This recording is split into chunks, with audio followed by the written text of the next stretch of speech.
Trigger warning. Some elements of this episode contain references to sexual violence and disturbing criminal activity that some listeners may find distressing. If you think you might be a bit upset by this, please skip this episode.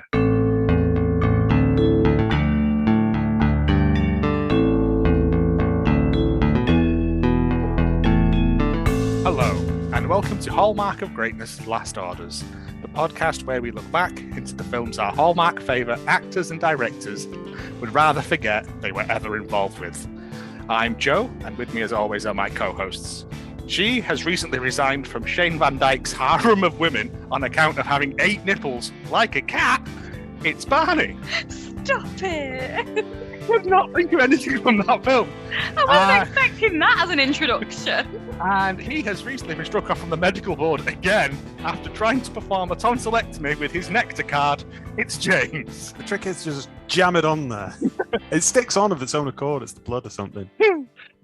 If you would like to follow us on Twitter at Hallmark of Great, and we're also on Instagram and Facebook at Hallmark of Greatness. And if you think we've missed anything or you want to recommend a film, you can find us at hallmarkgreatness@gmail.com. How are we doing, everybody? I know Barney's not particularly well. I've just got a cough, so every time you make me laugh, I've just got to mute so I can cough happily to my wine glass. It's going to sound like less of my jokes land than they normally do now. I'm excited to not be doing the nautical themed film anymore. I can't begin to tell you how excited I was to pick up this film and how immediately it shattered my dreams. Oh, yeah. Let's get this over with. As we go into 1992's a return to Don the Dragon Wilson in Bloodfist 3.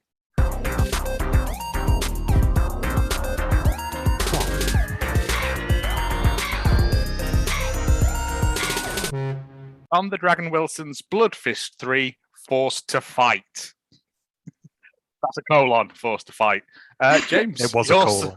Your synopsis, please. Okay, this is the first synopsis, by the way, that I've ever done before watching the film, genuinely. I had to plan ahead for this, so I did a lot of work beforehand. And yeah, this is what came out. And arguably, this is a better film. Bloodfist 3, Forced to Fight, 1992.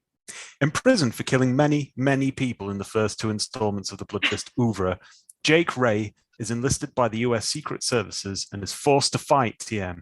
However, as the Cold War has ended, Jake is expected to single-handedly fight the war on drugs instead, which are much easier to fight given that they can't kick back.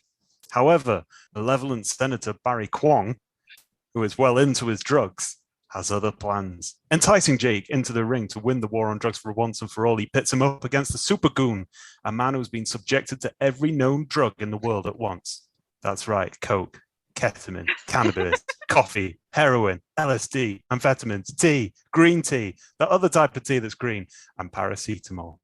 Will Jake be able to best the Super Goon by just kicking at him furiously?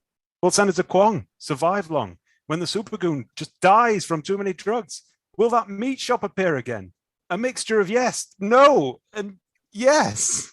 Yes, again. I mean, that is infinitely better. I love it. I wanted him to see him go through the ranks fighting people dressed as like a massive cannabis leaf. Oh. You could not be further from the actual. That sounds. I always felt like That's you what I It's wanted. amazing. Kwong back in Yeah. there. I Yeah. set my expectations high. If I knew how to do it, we could edit a video together of that. I mean, the poster itself, it doesn't There give you a wasn't lot much to to work go with. with the No.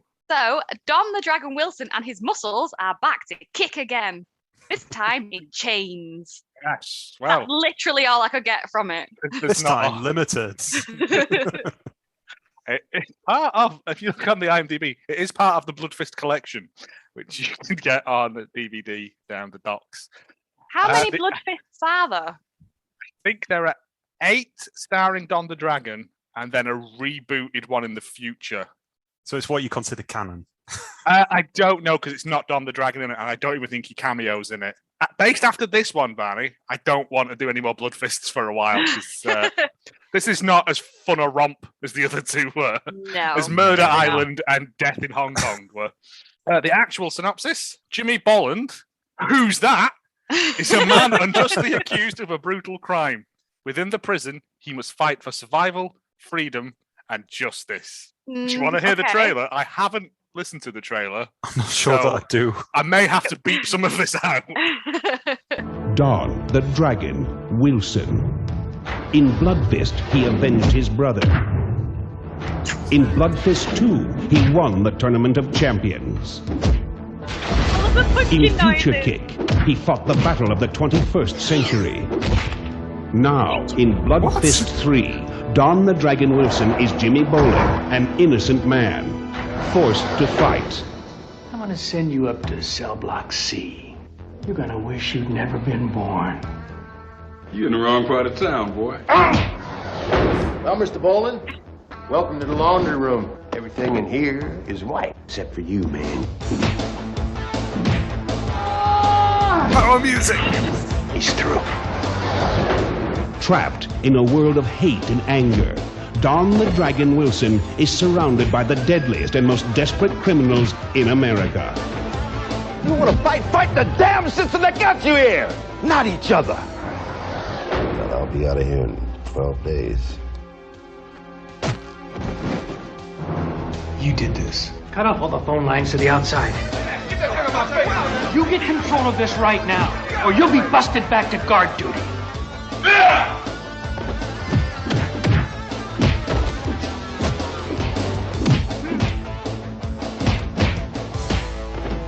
Don the Dragon Wilson. It's just literally all the Richard fights in the Roundtree film. in Ready to go? You won't ever get out. I don't want to get out. I don't Bloodfist want to get 3. out. Everybody wants to get out. Forced to fight. Do you know, that could be an episode of Power Rangers, the amount of swoosh, swoosh kick noises going on. I love it. It's pretty much the plot as well. Oh, I love it. I mean, yes, and also no. I'm just going to tell you, I hated this for many, many reasons. One, we have to watch. I think we might have to watch Future Kick though, because that looks like karate in space. No, when is And it? according to him, that is canon. So, I feel like maybe that would have explained a bit, like why his name has changed to Jimmy. It's not a from Jake. documentary. Maybe he was under witness protection from the future. Who knows? Yeah, we don't know. We'll never know. We'll have to find and watch Future Kick at some point. Just fucking do this. We open, as we always do in Bloodfist films, with a bunch of actors and their professional karate ranks, including Sugarfoot, Yeah. who I thought was that dinosaur from the Land Before Time, but I may be wrong. To be fair to Sugarfoot, he's the only martial artist appearing in a Bloodfist film where this has made it onto his Wikipedia page. All of the rest of them just expunge it from the record entirely. Who is he He in owns this? it. I don't know. Oh, okay. It's just there's lots of goons. I know, but I thought it might be. I think he might be one of the black gang, like one of the sort of ones that step up to leader after the leader. Okay. Yeah. This Beer is beans. produced by Roger Corman. Again, I think in our first ever Hallmark episode, this is the one that we found that had something to do with whatever it was, a convenient groom. So in a way, this is like a nice link to that. I don't know. Is it a link? I don't. We said we were going to do Bloodfist 3 and then go back to what we should be doing, which is Hallmark people. Well, I don't this know. is. I feel sort of like engrossed in the Bloodfist. I don't know, franchise. I don't know really what to say. Yeah, but I'm World, not the watching another universe. 4 of these things. 5. They are all different each time. I think they'll just be set in different locations. So we've Maybe already a Christmas one. we've already done Hong Kong and an island. We've done prison now. So yeah, we've got like up a mountain, Halloween time. Soft play. Very hard to beat someone up in a soft play. There'll be one that's just like a French existentialist one where they're all smoking cigarettes and stuff. Yeah. Is he just going to go through all the J names? So he's been Jake, he's been Jimmy. Is he going to be like Johanna? See, I thought that something was like a nice nod to Jimmy Bennett for Ah. Fatal Deviation, which we watched a few months ago. It's nice to have a protagonist called Jimmy. It's a good name to shout out, and you can shorten it to Jim when you're being friendly and stuff. It's powerful. We open up on Wingale State Penitentiary with the governor doing jokes to the assembled masses of news people, because this is the most up-to-date prison in America. Because it's got cameras. Before that, do you know when you were saying about the people who were like on the credits scrolling through? Oh, go on. So it was Don the Dragon doing slow-mo kicking. Yeah. Do you know how long he was slow-mo kicking for? About 3 minutes, it felt like. It was, 2.5 minutes he was slow-mo kicking for. Bloody hell. That's only about 45 seconds of actual kicking, and they've just like slow-moed it down, because I went on and I was like, my God, he's still kicking. So I actually went on. It was like 2.5 minutes. I'm glad somebody Yeah. glad somebody took the time to know that. Yes. We do like our extended scenes on this podcast. Yes, and then we go to the governor or whatever he is. Wingale State Penitentiary. No square foot doesn't have a camera on it, and yet we cut to a load of people hiding out in the prison behind a door, waiting for someone, it looks like, and then they push one of these people over a pipe, pull his trousers down, and sexually assault him. It's a strong opening. I was like, okay, this is not as fun as the other ones were. He's a young lad and all, isn't he? Yes, like 5 guys are holding him down, and then Don the Dragon appears. Sorry, it's not called Don the Dragon. It's Jimmy Boland. I thought he was called Boa for quite a long time. He's just Don the Dragon in mine, because I was confused. I couldn't remember his name from Bloodfist 1 and 2, and I didn't know his name from this one. So I just called him Jake Ray throughout. That's the role that he's playing. But I take your point about Boa. That would be quite a good nickname. It does seem like they've run out of nicknames at this point if one of them's called Sugarfoot. Well, I took note of a few of the nicknames later on. Oh, I've got them all written down. Don't worry. Yeah. When they got to that laundry room, and I was like, "Oh man, this is there." Yeah. So Don the Dragon comes in, and he does not like bum rape. Well, and so he fights them all. They push the young lad away, but before they let him escape, they let him pull his trousers up before they stab him with a knife. So at least he dies with some dignity. They all surround Don and attack him one at a time. Yeah, maximizing their numerical advantage, I put. Yeah, although to be fair, the music that's playing during this fight is amazing. It's proper shredding guitar. Yeah. Yeah.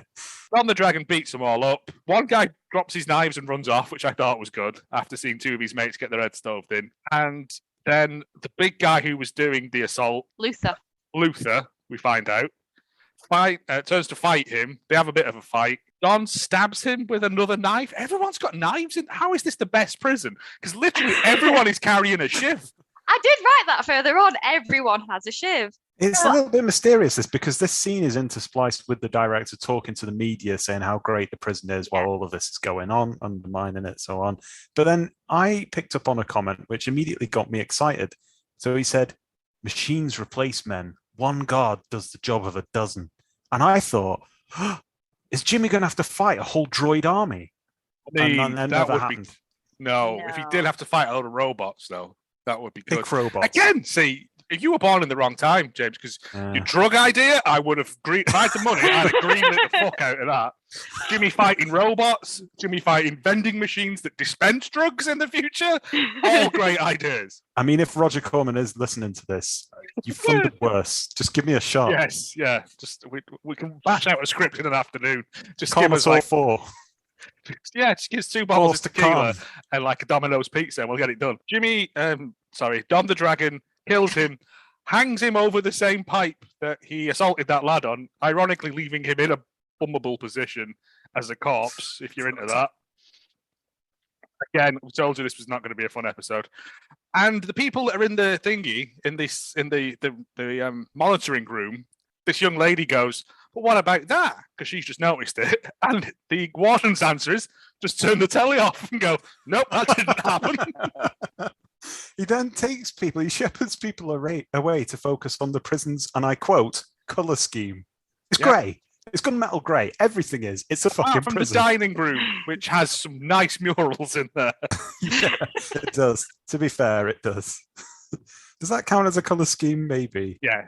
I also thought that was weird, because he's talking about how there aren't that many wardens. There are plenty of wardens. They just have very exceptional timing. I think French Fry says later on, you wardens don't come there until it's too late, which I thought was French fry. If you don't know who it was, he was the one in the hat. Have you got a bag of wine? No, I've got a crate of Guinness. Thank you. Oh, that's much better excited. then. I was like, oh, where's the bag of wine? I'm very jealous then for a moment.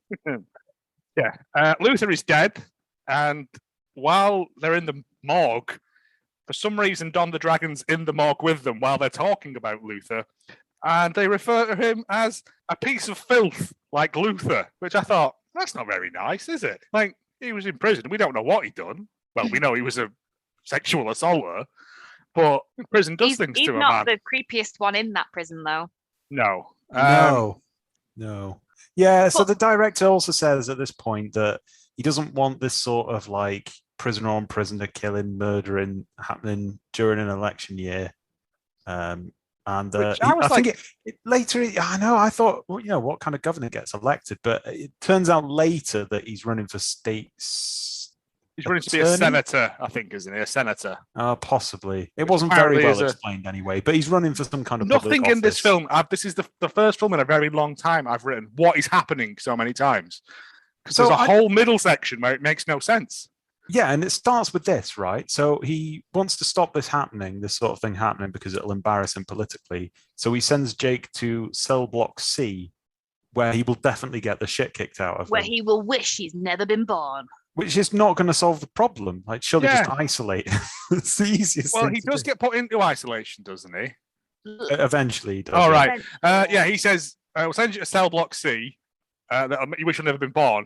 And I'm like, how bad is cell block C? Because if he was in A, and that's where all the rapists were, then fucking hell, what's in C? Like, and we find out that it's mostly speechless. It's just like Dementors. It's like is Skeletor in there? Azkaban. Like the thing in the Lego movie where all the evil stuff is just so Sauron's in there, like Voldemort. Yeah, it's no, it turns out it's just a white supremacist gang, a black supremacist gang, a nonce, and like some random people who are neither one thing or the other. Oh, also a big fat guy and an Italian. Yeah. Big fat guy, I could not understand the bloody word he said. He was having fun though, wasn't he? Like he must have put money towards it. I love the Italian man as well. He was great. He was called like Tony D'Amato. He was like Tony D. I do remember him. Yeah. He was the one that baked the ziti. Yeah. We cut to Blue, who is a criminal in cell block C. The guards drag him out, put marigolds on, and do the worst search of a cell I've ever seen. They just lightly caress everything with marigolds. And then just push it all on the floor like a cat. I also noticed that there were two maps of Africa next to one another. It's Toto Cell. One's with and one's without rings.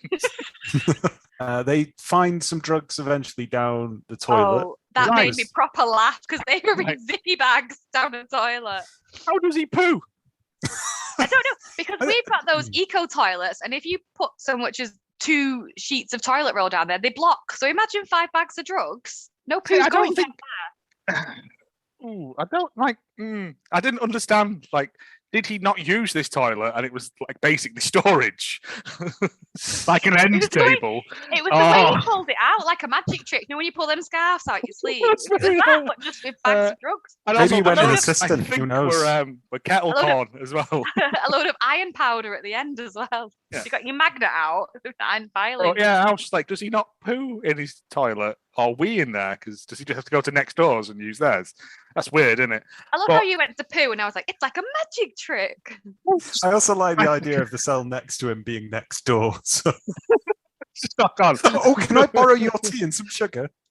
Yeah, he has drugs in the toilet, and it turns out that he was part of Luther's gang, and he was basically like the drug mule, the drug fence for the prison, so that Luther brought the drugs in somehow, and then he distributed them. So he was like his next in command, I think. That's what's going on. Yeah, and also the implication there is that the warden is aware of this and is trying to sort of stir things up. So, like, this guy Jimmy did it. So you go and kill him. But, well, yes, the guard tells them that it was Don the Dragon, Jimmy, who killed him, and Blue calls him a racial name that I won't repeat. And at this point, I was like, oh, this is going to be one of those films, isn't it? Where they bat stuff around like this a lot. Yeah. And it's 92. So, like, you know, it's not that long ago, but also, come on. Yeah. It made me feel this was like, I don't want to do any more of these. If this is what happens in these films from now on, then I don't want no more part of it. Thank you. Bloodfist is done. Yeah, Bloodfist is done. Unless they can clear themselves up, you can use racial epithets by all means, but not every other word as it gets at one point. Yeah. And also, like, they keep calling him a Chinaman, and he's Japanese. Yeah. I think I've said before, I don't mind racism as long as it's accurate. I mind racism, actually, yes. But I think that is part of the point, though, isn't it? Because he says that he's half Japanese, I think. Half Japanese, half American, yes. So it's, yeah, I felt like it was really relentless, but yeah, I don't know. That's the last we'll mention that anyway until we get to the laundry room.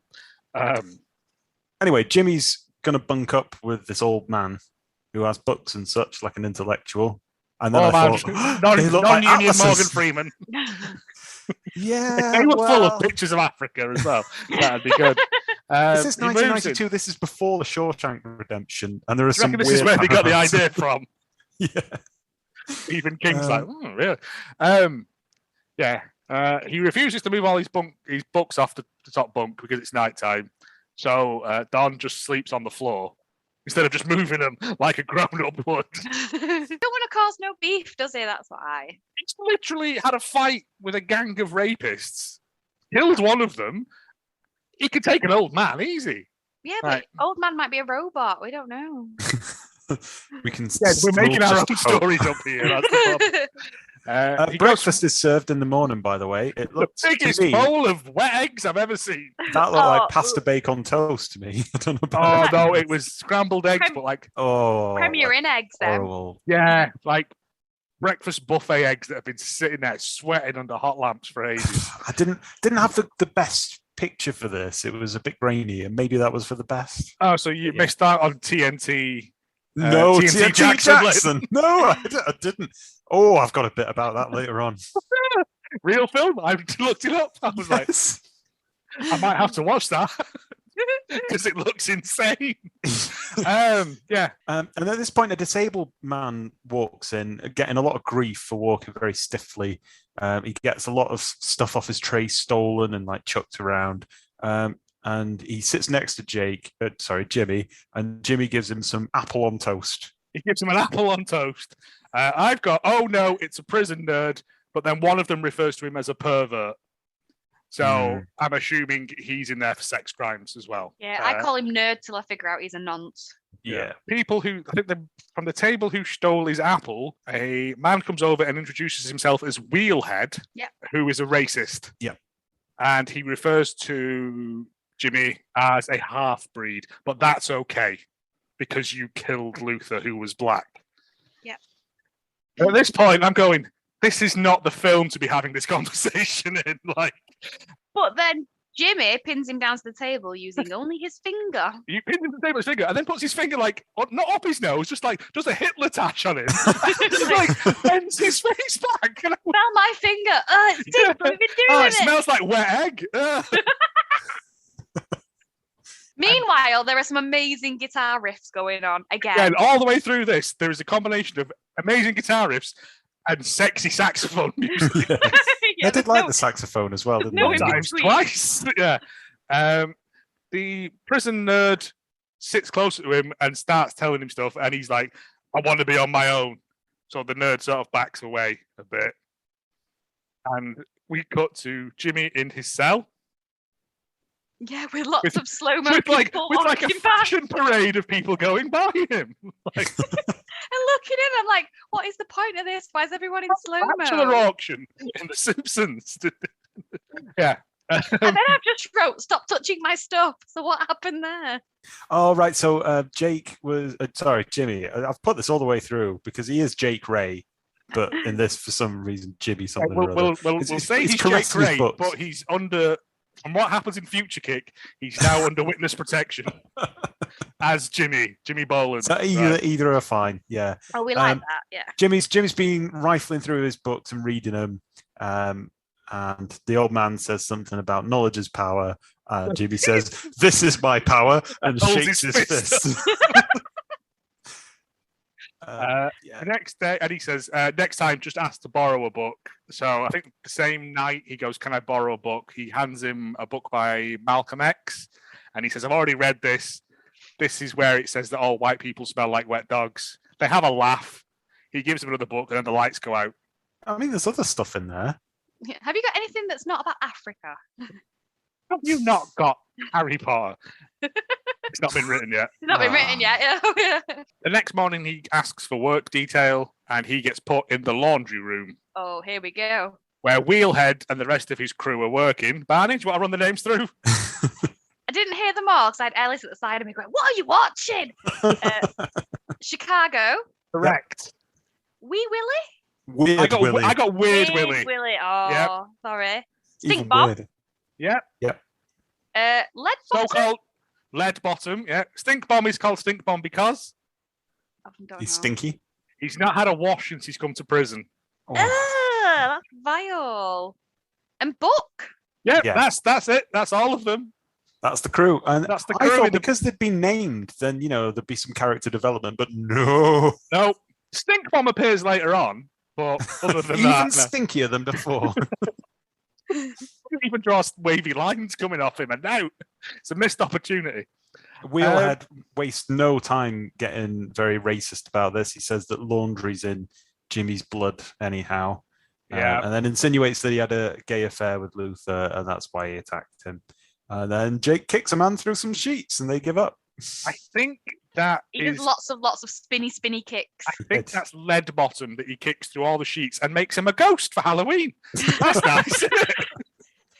They do that a few times though with the sheets. It was very dramatic, but at the same time, it was like, oh, he's just fallen through some sheets. That's no more dangerous than falling over. It's less dangerous. Bit of a drag effect. No, or trying to something. get up, you might trip over the sheets or whatever. I don't know. We Comedy cut moment. to the dining room, as you call it, the mess hall. I think that's what they call it, isn't it? And we cut to the nerd who is daydreaming of a little girl dancing in a dress. Yeah, so I thought this was his daughter, and he was like imagining her coming to visit. And then later on, I was like, no, that's gross, creepy, and went back and adjusted my notes. Yes, I put, oh, he's a nonce.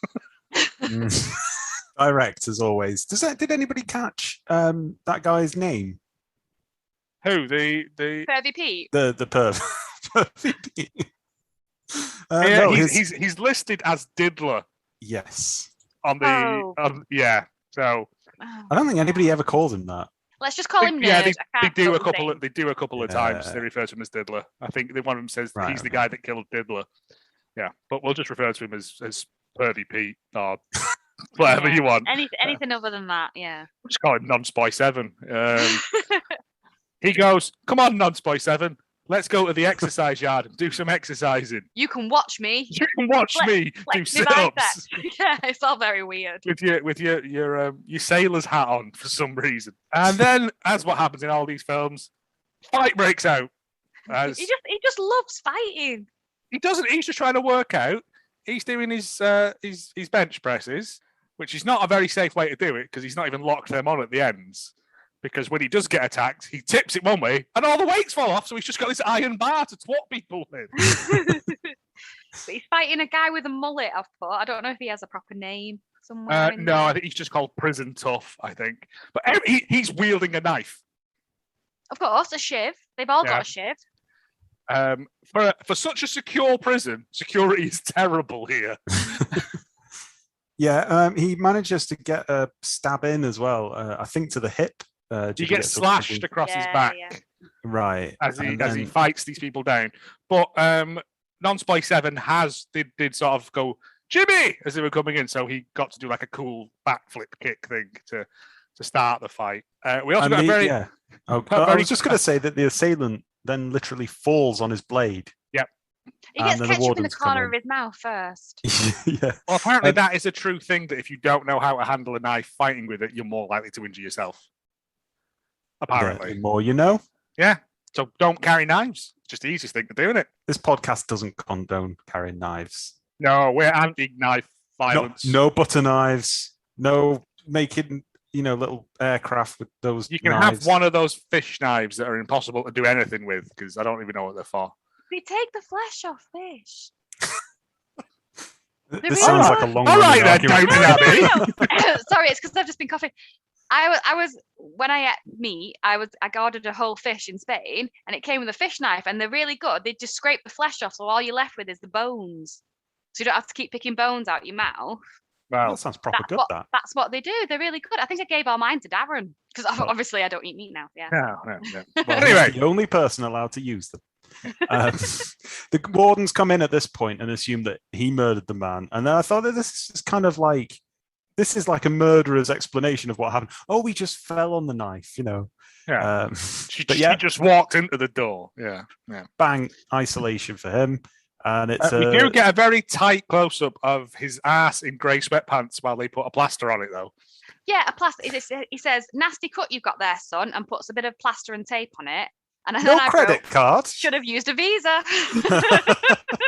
He'd be down the commissary buying smokes, wouldn't he? But if it's a nasty cut, surely you'd need stitches or something, not just a bit of gauze. It's prison, mate. They don't care. They're hard.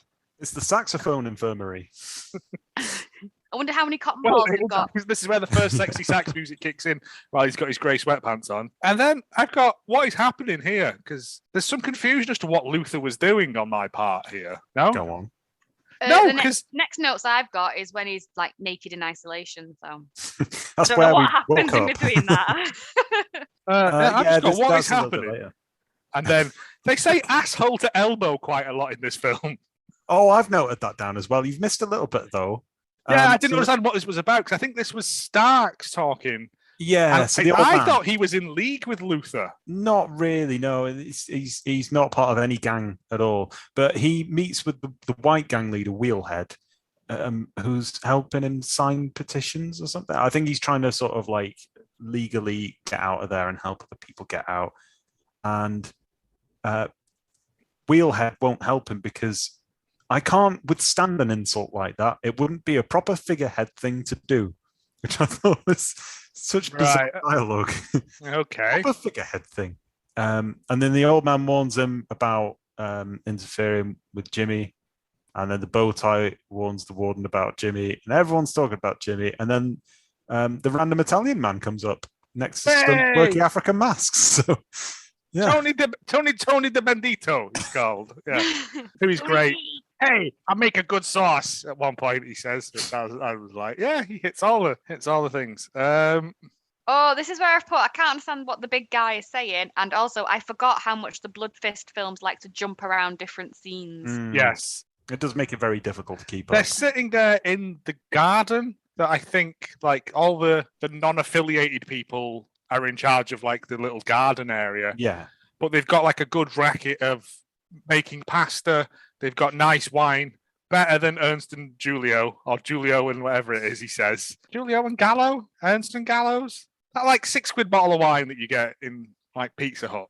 Yeah. Anyway, yeah, but they're drinking it out of a bleach bottle as well, because... That's flavour. Yeah. Well, they're drinking it out of them tin cups as well, which is going to make it taste like battery acid. But, yeah, and... This is where Tony is like, do you want Parmesan? Do you want ricotta? It's great. Like, if he had hands made of garlic bread, it would have been better. He could have offered me anything. I'd just been like, yeah, because I didn't know what he'd said. Oh, no. And then the other guy, I can't remember what he was called. Was it Clint? The big guy. Yeah, he just spoke like Charlie's cat. Yeah, it was... Well, it turns out that they operate this little thing separate. They don't take part in any of the wars that are happening amongst the... Yeah, it seemed as well like it was all filmed in a garden centre, all of that bit. I like the fact that it had those wicker roll-down blinds that we used to have in the bathroom, Barney. It's just, like racks and racks of plant pots and stuff like that. Yeah, and then I've got Wait, who's trying to kill him now then? Because they all show up, don't they? No, this is where Blue and his gang show up. Yeah. Is this where they lock Tony No. D? This is later on. Later, no. Right. There's a lot of scheming going on before anything happens. So that the black gang turn up and they're scheming, and one of them says, "It'll all be ours, asshole to elbow," which I'm going to use more often now. I'm not. I say more often as though I'd ever used it at all. 100% more often. This week, I'm using it twice. How much do you want this wall painted? From asshole to elbow. That's not a unit of measurement, sir. Sorry. The old man starts. This is Alphonse. The old man starts to bond with Jimmy. Jimmy says that he was asked by his cousin to look out for somebody or other. See, I think it's the man that got raped at the start. Yeah, but I'm fairly sure he says, I was told to look out for Luther. Yeah, this was the bit that confused me. As in, like, look out for him because he's going to. Oh, okay. That might make sense. I'm not sure. But then he says that he's been put in jail because he was racially profiled after a man died in a restaurant or something, or a bar. In a bar fight, a real war. He had the wrong colour skin or something. Yes. Yeah. Again, this thing's like sort of touches on the topics of racism, but in a very heavy-handed and clumsy way. Yep. Yeah. And also throws the N-word around a whole bunch. A lot. Yeah. But Don the Dragon is now in the bunk bed. So the books have been removed and he can sleep on the top. Oh, the next morning he'd moved them. Oh. Because there's just a bit where he just stares at the bunk bed and then it cuts to the wet eggs. I thought the very next scene was very jarring because there's a bloke who appears to be tugging off over a beauty competition on TV. That's the big guy. The game show. Big bloke. Yeah. Yes. But he's not. He's just, I thought. But it looked like it. We do see someone wanking later on. But yes. But he's not. It's not even a beauty competition. It's it's a game show. It's two women holding up envelopes with dollar signs on them. So it's like The Price is Right or Deal or No Deal or something like that. He comes out and then all these men come in. This is where they lock them in the yes. In the little shed they've got there that's got like his pasta machine in there and a big stromboli.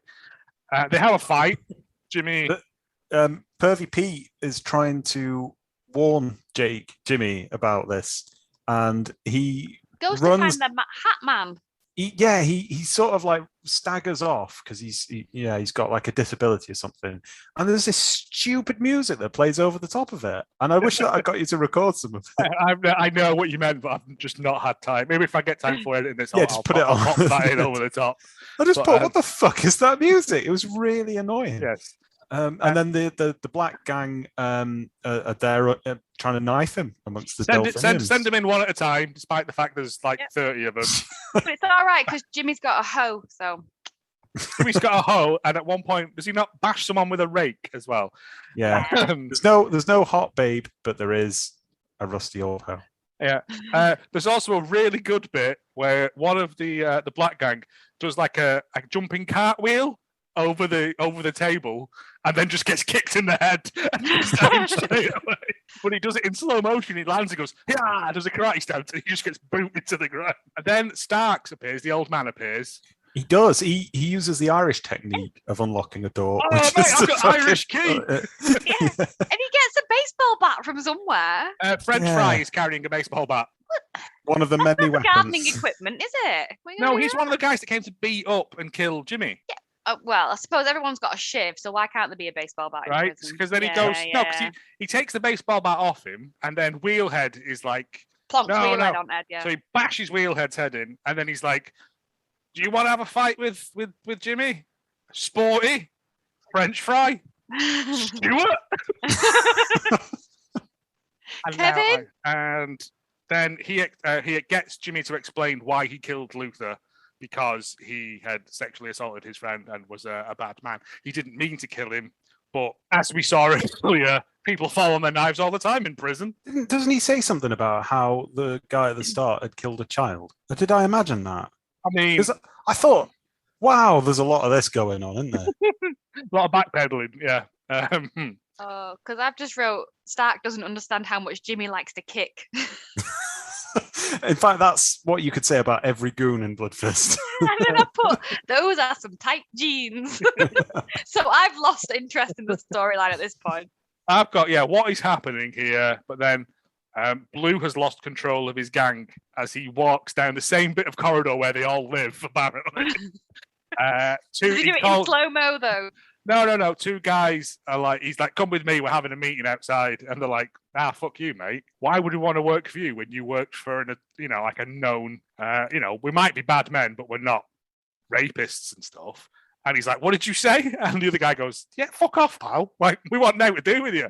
And then he glares at him and then just stomps off. So he's lost control of his gang. And then he meets with Wheelhead and they agree to put their racial differences aside to get rid of Jim. Which is beautiful. It's Ebony and I. It's what Paul McCartney and singing about. They agree to share the power, baby. Yes, what he says, yes. Who wants to talk about TNT Jackson then? Because I believe that is the next scene. Well, I believe there is another bit where Jimmy, just before that, where Jimmy gets, he's going to get set upon and all the other people come to help him. They like form a line between him and them, sort of thing. I've just put they come to refix all the stuff that Cartwheel Jones did. Oh, that's nice. They come to rebuild the garden centre, don't they? Yeah, that's it. Yeah, which they contractually had to. Because they live in a prison, probably not. It doesn't exist anymore. This garden centre was just wrecked in '92. Yeah, mine is just it's movie night. Yeah, sexy movie night. The movie is TNT Jackson. Which I don't think. I'm totally going to watch it because that one scene is amazing. Where she's just kicking people with a no bra, just in pants, just leaping around like Superman. It's amazing. Well, at first she just have a robe on, and then she just goes, it's impeding my action, and takes it off. No, there was a man, wasn't there, who snipped her blouse open. This is a better film than Bloodsport 3. Oh, immediately. It's just bananas. It's just this woman. It's a proper blaxploitation film. But I was also in prison. You would not show this film. No. Because they'd all be wanking. Got everybody far too excited. Did anybody notice anything about the actors in that film? They were naked. Well, that is the immediate thing to notice. Not all of them. I believe, and I looked this up subsequently. I've not watched the film, so I can't. It is a Roger Corman film. It is a Roger Corman film from 1974. Called TNT Jackson, and the man who snips open her blouse, I thought looked like Kwong, and then it turns out that actor is in it. I think it is him. Joe Maria I can't remember his surname. Oh my God, we should just rename this. Is Kwong the villain? And His Many Adventures. The villain in Bloodfist 1 and 2 as two completely separate people. So he appears in this one as well, which I thought was really nice. Wow. What's Kwong up to now? Putting cigars out on ladies' bosoms. Non-Spy 7 gets dragged off and very, very painfully stabbed to death over a number of minutes. The reel of the film ends, and then everyone just starts yelling. No one cares that the projectionist has disappeared. Oh, that's why they get angry. No, they do. Jimmy finds the body, and that makes him so angry he does lots of angry press-ups. Then we get a series of montages of people in prison. 2 people giving each other a massage, a man wanking in his bed, a man speaking and then kissing a cockroach, it looked like. Oh, yeah.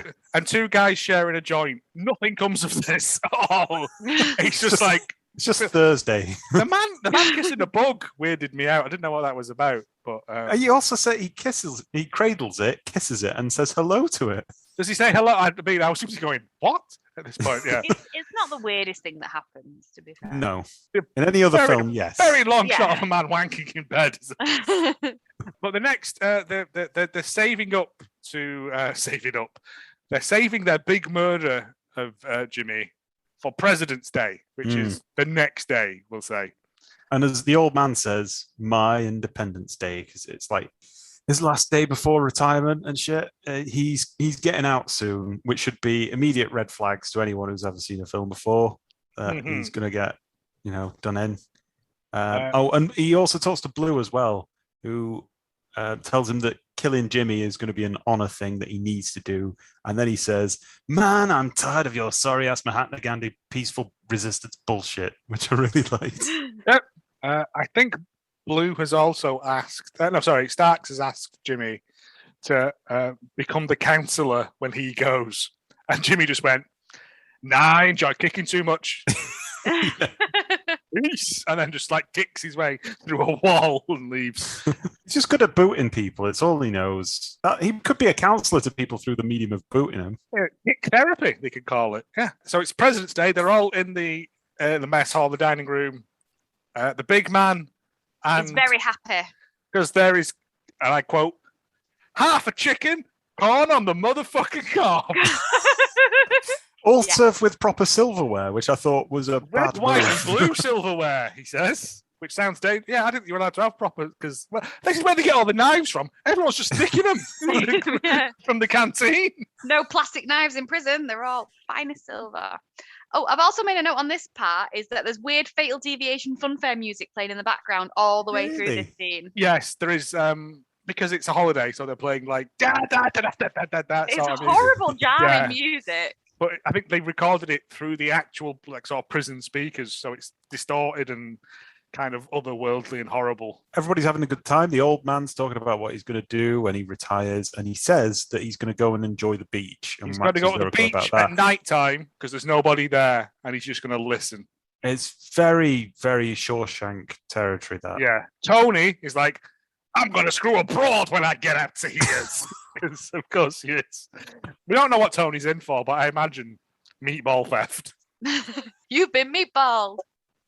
An announcer at this point takes a bribe and announces over the tannoy thing, intramural sports. And that's a ruse to get Jimmy to go and sign up for sports. No, nothing comes of the intramural sports thing.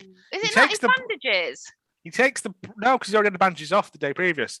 No, but they bing bong him to say, "Come and get your bandages off." He takes the no. Yeah. He takes I misunderstood this completely. I was trying foolishly to weave intramural sports into this somehow. No. They say, "Starks, please come to the thing. We need to talk to you about your plants or something." And Jimmy goes, "It's all right. I'll go and do it." And then he goes, "Bing bong, Jimmy, come and get your bandages taken off." Ah, right, okay. And Starks goes, "I'll go and tell him that he's doing some plants for me." And I was like, this is the worst laid plan we've ever had. No, it's because he said he had his bandages off yesterday, so Stark knows. No, Stark's already gone at this point. Jimmy comes back. Where's Starks? He's going to tell him that you're getting your bandages taken off. And he's like, "I had them taken off yesterday." Then he sprints off after him. Everyone in this prison is just like to wander around willy-nilly as well. And how big is that staircase that Stark is going up? I'm like, how big is this prison? How many cell blocks are there? 26? Yes. So they're going to, it goes, how many letters are in the alphabet? 26. There you go. Punctuation at the end, cell block, question mark. They're going to ambush Starks, but Jimmy is going to go and fuck them up now. Jimmy grabs a rake while he's in the garden centre again. And attacks the door? Attacks the door with a rake. Yeah. Everyone's just allowed to wander about in this prison. And then Starks gets like a sheet thrown over his head and stabbed, made into a real ghost. A real ghost that falls downstairs. I just want to point something out that I noticed at this point, but had sort of been an underlying theme throughout all of this film so far, is that there are a lot of signs around that say prisoners aren't allowed beyond this point. Yep. To the point where I thought, is this how a prison is run? Do they not need big walls and stuff? Or like those big gates and stuff? Like, literally, just don't go beyond that point. Well, all right then. At the end bit here, we'll get to it, but there was literally a bit where when Stark is released, there is a big sign behind him as he's leaving the prison that says no prisoners beyond this point. And Jimmy's there waving at him beyond the sign. So, yeah, I think as a future prison, it fails on every count. Starks gets stabbed. Jimmy comes downstairs and sees Starks bleeding out. A load of people show up, and then the guards show up. Start blaming Jimmy, as you'd expect. And then anarchy breaks out. Riot time! Or is it a pillow fight? It was a riot largely against the bedding, wasn't it? It got very sexy at one point. All those feathers and yeah. They were just twatting it against The bars, they weren't actually doing Normally any they set damage. fire to stuff in riots, but no, in here they're just like soft furnishings. Well, Jimmy gets the fire in a bit. Well, yes. So he tells it the main guy, the old man officer warden, is like, "Don't tell the press. Cut the phone lines off. We've got to keep this contained, otherwise I'll never be governor or senator or whatever bullshit it was he was trying to do." Confused me because the media are already in the prison. But he tried to hold them in the canteen, didn't he? But then all the right. prisoners surged past, and they sort of With their pillows. surged past the one guy that was there. They're such hardened men. They were very polite. They like sort of moved him to one side. And was, "Good day, guard." Yeah, they'd have just ran through him. But yeah, so they're throwing shit about. It's the worst riot I've ever seen, to be honest. Jimmy takes this opportunity to grab. I thought it looked like some matches and some paint.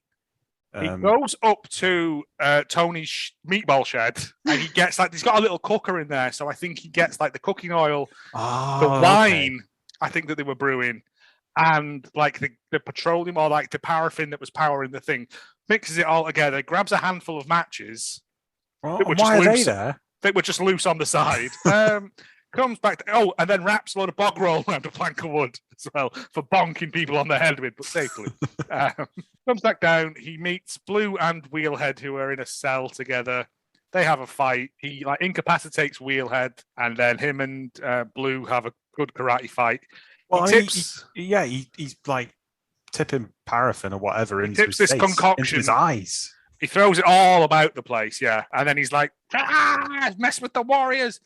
And he goes, what was it? Jimmy screams, "No, it's for Stark!" At one point. I don't know. It made me laugh because it made no sense. Oh, I think Blue said, "I'm going to kill you in the name of Luther." And he goes, "No, he said, "No, I'm doing this." Right, in the name of Stark. Yeah, nobody cares. Nope. He sets fire. I thought this was incredibly dark. He was just going to set fire to him. He's just going to immolate everyone. Yeah. It's... Right, he's going to have to change his name again at this rate. Don the Crispy Dragon. Crispy Wonton Dragon. Oh, depart from his ways. He used to be good at kicking alone. Kicking accessories. He takes a match out and lights it with one finger, which I thought was incredibly cool, but I'm easily impressed. Lights his bog roll plank on fire and starts waving it around the place. And then the guards show up who've all got shotguns, and they're like, "Drop it, Jimmy." And he goes, "No, I won't." And then the two idiots confess to killing the old man. They both admit, basically, to killing Non-Spy 7 and Starks. Although it is under duress, so... I mean... And then he goes... He says, "Take him away." And then Jimmy goes, "Now you do your job." And just walks off. And I'm like, no. Can I go? That's not how prison works, but okay. It is. But it turns out that Starks is alive. He's only a bit stabbed up. He's got a limp now. Stabbed in the leg then. And he's free to go. We follow him leaving very slowly. He comes out of the building. There is a big sign that says, "Prisoners are not allowed beyond this point." And yet Jimmy is on beyond that, near the gate, waiting for him. There is a guard in the distance watching. I just want to point out as well that the media have now got wind of all of this and have filmed everything. And Yeah, so his life is in ruins. His senator run or whatever, his thingy.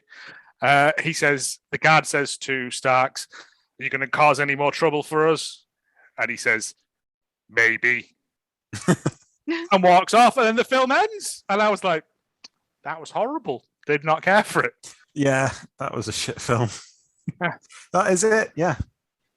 And the other two thingies that were fun, like they were fun karate romps. Where was my droid war? There wasn't even a gong. No gongs. I can put one in if you want. Thank you, yes. Yeah. In terms of Fabios, I gave this 4 bronze Fabios. Yeah, I think that's... No, the karate in it was good. I was going to go with 5 bronze Fabios. I said, is there a score less than half a Seagull Anus? Water bananas? I really didn't like it. Just the whole? No, I didn't care for it, but it's not as bad. Like the karate in it was fine, and I think I'd rather watch the animated Titanic again than this. That's a foolish brag. But it is the worst of the by far the worst Bloodfists we've done. Yeah, definitely. Yeah. Right. Is that it? Unless you've got anything else to add. I've got my facts. Yeah, I'm doing that now. I was putting my notes down. All right, okay. Just walk off.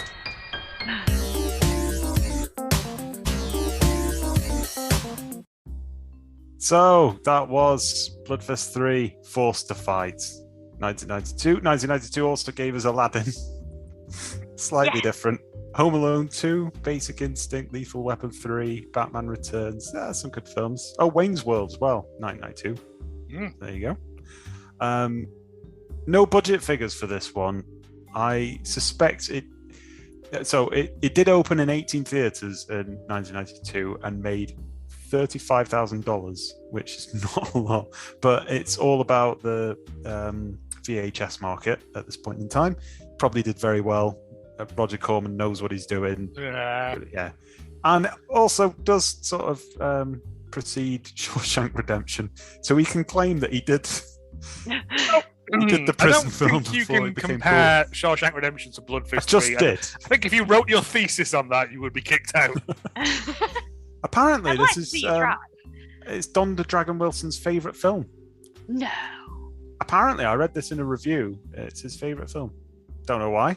All time, or just starring him? Might have been that it was the easiest one to film because it's in a series of small spaces and not on the edge of a volcano like Bloodfist 1 was. Bloodfist 1 was, yeah. Anyway, I've gone off what it made to the theatres anyway. So based on that profit, $35,000 is now, if you convert it into dollars and into then pounds today, is about 50 grand. So I've thought a little bit about what you could get for your 50 grand. Out of the garden centre. Marigold. It's not even enough to bang someone up for a year. Apparently, HMP Frankland in the UK costs 63 grand per person per year to incarcerate somebody for a full year. So with that money, you couldn't even do that. So, yeah. But how many rakes could you buy? I tried to look for, instead of like how many rakes, I tried to look for fancy gardening equipment. Highest quality rakes you could buy. I couldn't find any. At some point, people just go, oh, well, it's not about the money you spend on the gardening equipment. And I'm like, yes, in this case, it is. That's exactly what I wanted. So you could get 55 bags of saffron crocuses for, that's about 1,103 pounds per bag. Which would be not even nearly enough to get you any saffron out of that, because you need about 80,000. But I did point out in the course of this study that the most expensive plant is the Sri Lankan kadapal, which flowers only once a year at night. And it is apparently priceless. You cannot buy this plant. And I thought, well, if you put a bid in, then it would have a price. So, yeah. You could also get... yeah, but by that logic, £2. Bargain on. Fuck off. I've got so much bargain on. You could get 3 second-hand prisoner vans for that. I thought you'd enjoy that. Oh, that's good, yeah. They're about 13 grand each second-hand. You get one each and have a rest. I mean, somebody's converted them into like a caravan. And you can't drive, Joe, so... Yeah, but if we're on private land, it's fine. And you know, it's an easy way to escort you to prison if you do foul the law, so... And then, my own transport, my lord. For £54, you could, so £54 each, you could get 929 tickets for the Prison Break experience at Shrewsbury. And I thought that would actually be pretty good if you got 929 people, Twitter followers, if you will. Anyone listening in out there? We could just do that. We'd do that prison. Everybody trying to escape at once. I don't think it's like that. I think it's like a series of escape rooms, isn't it? And I'm not going 998 times, because once I've done it once, I'll know all the answers. Fully immersive event, real prison officers, real cells in real prison, issued jumpsuits and ID cards, an adrenaline-filled race to prove your innocence and escape. And I like this bit at the end, a self-guided tour of Shrewsbury Prison. Nice. Does it say, like, asterisks, make it bum? It does not. I was going to say, do you remember that escape room we did with Dad? And they just let us out because one of the things was faulty and we just couldn't work. Well, at the end, yeah, I've got this pin's bed. And they went, yeah, you've done it, come out. I was like, that's not the end, is it? And also, Dad pulled the wings off a plane that weren't meant to come off. Wings come off. They do now. This was directed We should by... do that again. This is directed by Ole Sassone, who directed the Xena TV series. He sounds like a shampoo. Look at that. He also directed something called The Fantastic Four in 1994, which looks like a Power Rangers spin-off. Yes! That includes, and I've watched the trailer for this, it includes stolen diamonds, lasers, and extendable arms again and again.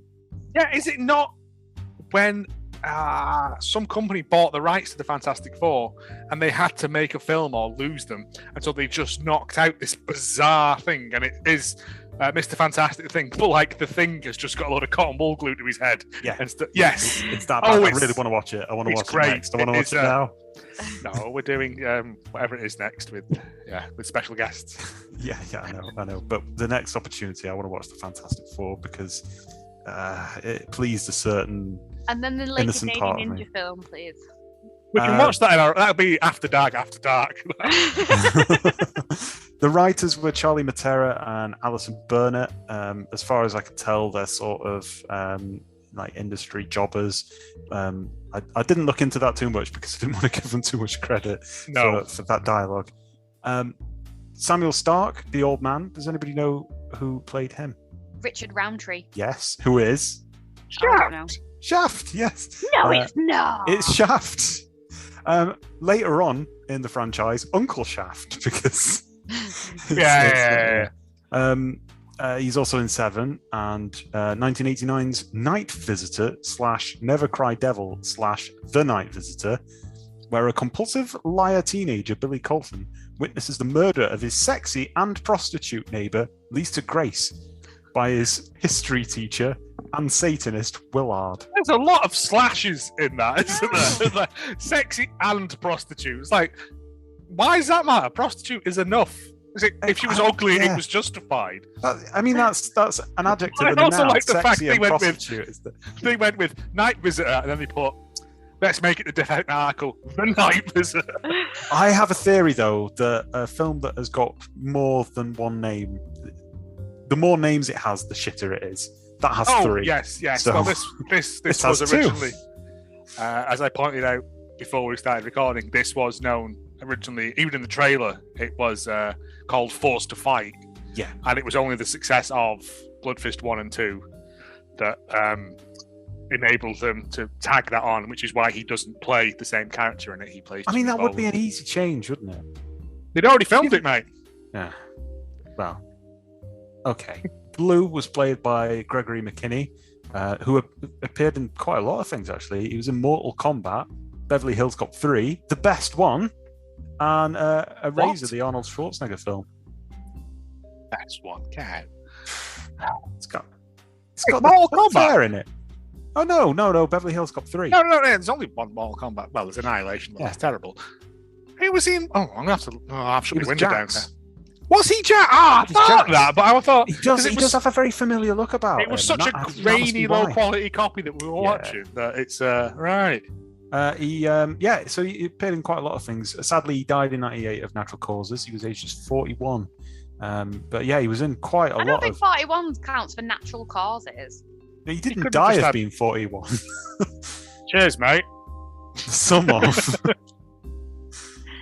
No, he died of an aneurysm. Sudden death syndrome. Yeah. And Wheelhead. I looked up. I only looked up that Wheelhead is the last person. Rick Dean. He had bit parts before this in Baywatch and Murder, She Wrote, and he's usually in things as like Stolid Thug. Yeah. He was also in Carnosaur 2 and 3. So if we carry on that franchise, there's a good chance that we'll meet him again. As he was also in Bloodfist 7, so he stayed with the franchise. He comes for back a good long while as Robo Wheelhead. And he is also in a film that I'll finish with. Oh, sorry, he was Dave in Raging Angels as well. Just before we carry on, he's been in everything. Dave. No, the phone. Angels. But we didn't see Dave, do the it? guy on the phone wasn't Dave. He was calling Dave. I didn't think you ever actually met Dave, but he's in it. Oh, so he was the agent that... Oh, man. I don't want to rewatch Raging Angels. He's just the wheelhouse. Wow. And he also appears it. So he's got a lot of things under his belt here. He's also in something called Raiders of the Sun, which caught my imagination immediately. And the synopsis to that is, in a post-apocalyptic future, a commando named Brody must defend the only village that still has gunpowder from a ruthless gang of raiders led by Clay, a traitor who plans to use the deadly powder to conquer the Democratic Alpha League. And I thought, yes. That sounds like all the 80s things thrown into a big That's got bucket there, doesn't texture. it? But they're all like that. Everything that he's appeared in, he's like reckless goon and stuff like that. He's always going to be on a motorbike covered in like a chest piece made of pots and pans. I think one of his films is called something like Nam Angels, where it's Hell's Angels in Vietnam wreaking revenge on the Viet Cong. Because I want to watch all these. There's so many. And real bad time. On that basis, thus is Shivved James Facts.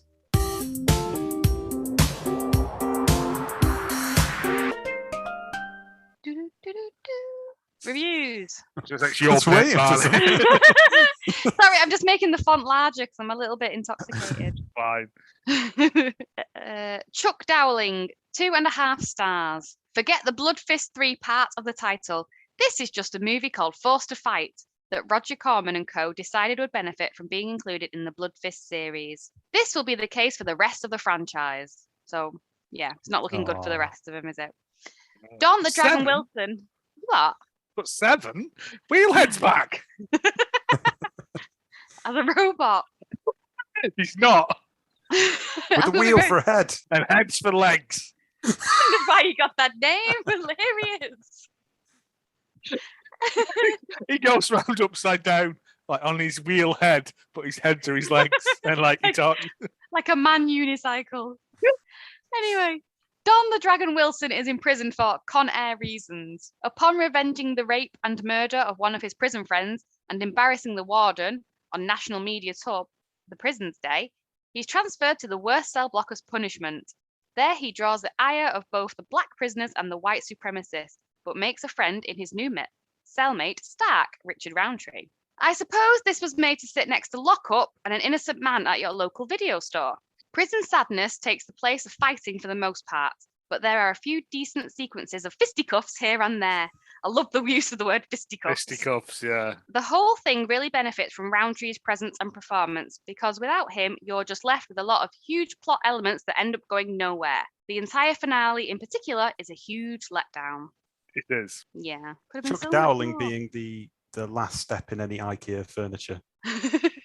Hey. Okay, next one is by Skull Ninja. 8 out of 10. Excellent prison movie. Bloodfist 3 is an incredible movie on many levels. It is an excellent prison movie, a legitimate hand-to-hand combat movie, and even a good message movie. It's far better than Stallone's Lockup. The fight scenes are much closer to being real than most of Don the Dragon Wilson's movies. Most people wind up hurt severely and unconscious after just 1 or 2 blows, just like real life. I'd give this one a solid 8. 8 out of what? Yeah, it was 8 out of 8 out of 59. No, like I said, the Richard Roundtree bit in it, he's good in it, but he's pedaling against falling off a waterfall. Yeah. It's just they're all pretty much the same. I just love how everybody writes Don the Dragon Wilson. That's his full name, even his mum. in a phone, he's got Don the Dragon Wilson. Yeah, she phones him up. My son. He's like, "Hello, Mum. Hello, Don the Dragon Wilson. Are you coming home for tea?" No, I'm kicking people in a field. All right, well, be home before the streetlights come on. 4 out of 10 by Black Tie Fight. This is just hilariously bad. Richard Roundtree is the only actor who can even remotely act in this film. Everyone's loving Richard Roundtree.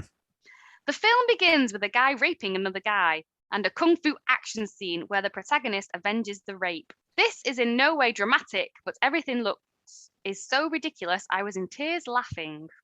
That's what earned this film a 4, where it otherwise would have received a 1 or 2. So because it made him laugh, he bumped it up in his scoring.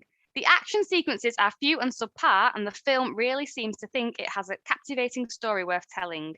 If you like ridiculously dumb lines by guys who shouldn't be acting, race war ridiculousness, and tons of silly hairstyles, this one's for you. If you're interested in a story that's actually worth watching, avoid this one. Also, one of the main characters is a sympathetic child molester. Also, I could have sworn one of the characters with no lines who gets killed appears later again in a scene. Oh, does he? Apparently so. I'm assuming that must be the guy that gets shivved outside of the prison yard. Prisoner Possibly. Jesus. It was really hard to find reviews because there's not a lot out there for Bloodfist 3. No, I know. Again, at this point, we're scraping the barrel. The bloody barrel. And in conclusion, that was Bloodfist 3 Forced to Fight. We have no podcast of greatness this week because no one sent us any promos to do. Boo. Yeah, so if you've got one, send it us. We will play it. Bulks out the time and all that. It's not a Hallmark movie. We don't need to drag it out. Oh, we could do it. We could play it in slow motion if you think that would help you. Your favourite lines from the film? It's going to be all ours. Asshole to elbow. Hey, this is Chicago. Wheelhead. Sticky Dicky. Big Bomb. Big White Willie. Kenneth. And Stuart. Hello. Help me. Bye. Bye.